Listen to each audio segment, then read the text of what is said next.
இன்னைக்கு செட்டிநாடு அம்மா கிச்சனில் வாழைத்தண்டு கூட்டு நம்ம செய்கிறது எப்படின்னு பார்க்க போகிறோம். இந்த வாழைத்தண்டு வந்து நம்ம உடம்புக்கு வந்து ரொம்ப நல்லது. கிட்னி ஸ்டோனுக்கு வந்து ரொம்ப சிறந்த மருந்து வந்து இந்த வாழைத்தண்டு தான். அதனால் நீங்கள் வந்து வாரம் 2 முறை வந்து இது அடிக்கடி நம்ம வந்து சாப்பாட்டில் சேர்த்துக்கிட்டோம்னாக்க இந்த கல் பிரச்சனைலாம் இருக்காது. ஏன்னா இன்னைக்கு தண்ணியில் கூட இன்னைக்கு கல்லெல்லாம் இருக்குது. அதனால் நம்ம வந்து சாப்பாட்டிலையே வந்து நம்ம சரி பண்ணிக்கலாம். வாழைத்தண்டை வந்து நம்ம வாரம் 2 முறை சேர்த்துக்கலாம். இப்போ வந்துட்டு நான் வாழைத்தண்டு வந்துட்டு நறுக்கி வச்சுருக்கேன், நாரெல்லாம் எடுத்துட்டு. ஸோ நீங்களும் இதே மாதிரி நறுக்கி எடுத்து வச்சுக்கோங்க. அதை வந்துட்டு சாதம், பழைய சாதம் தண்ணியிலையும் நீங்கள் வந்து இதை நறுக்கி போடலாம், கருத்து போகாமல் இருக்க. அப்படி இல்லைன்னாக்கா ஒரு ஸ்பூன் மோர் வந்து நீங்கள் அது கூட போட்டு கலந்துட்டு அந்த தண்ணியில் நீங்கள் நறுக்கி வச்சுக்கோங்க. இப்போ நான் வந்துட்டு ஒரு அரை துண்டு வாழைத்தண்டு நான் நறுக்கி வச்சுருக்கேன். பருப்பு வந்துட்டு நீங்கள் வாழைத்தண்டுக்கு எவ்வளோ இருக்கோ அதுக்கு தக்கன நீங்கள் வந்து பருப்பு சேர்த்துக்கோங்க. நான் வந்து இன்றைக்கி வந்து ஒரு 200 பருப்பு சேர்த்துருக்கேன். வெங்காயம் நல்லா பொடியை நறுக்கிக்கோங்க.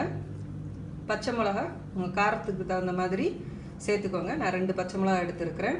கருவேப்பிலை, மஞ்சத்தூள், எண்ணெய், உப்பு, தாளிக்கிறதுக்கு கடுகு, உளுந்தம்பருப்பு.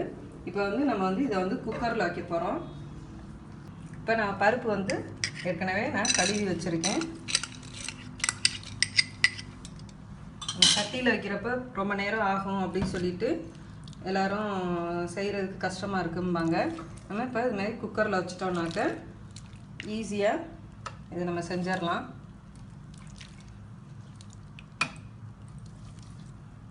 இதில் அதிகப்படியான ஃபைபர் இருக்கிறதுனால மலச்சிக்கல் உள்ளவங்களுக்குலாம் இது ரொம்ப நல்ல ஒரு சிறந்த மருந்தாக இருக்கும்.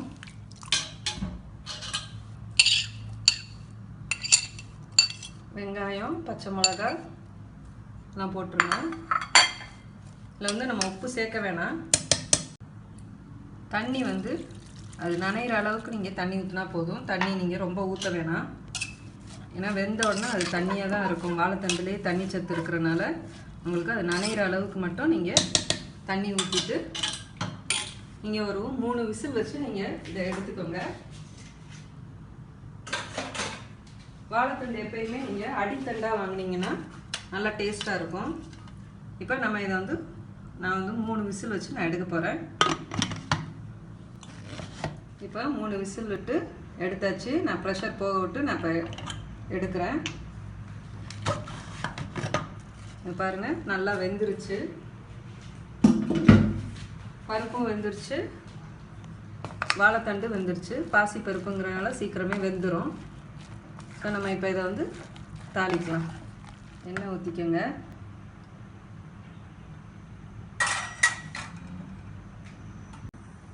எண்ணெய் காஞ்சிருச்சு. கடுகு, உளுந்தம்பருப்பு, 2 பட்டை மிளகா பிச்சு போட்டுக்கோங்க. வாசமாகவும் இருக்கும், நல்லா டேஸ்ட்டாக இருக்கும். இது வெடித்த உடனே நம்ம இந்த வாழைத்தண்டை வந்து அதில் போட்டுடலாம்.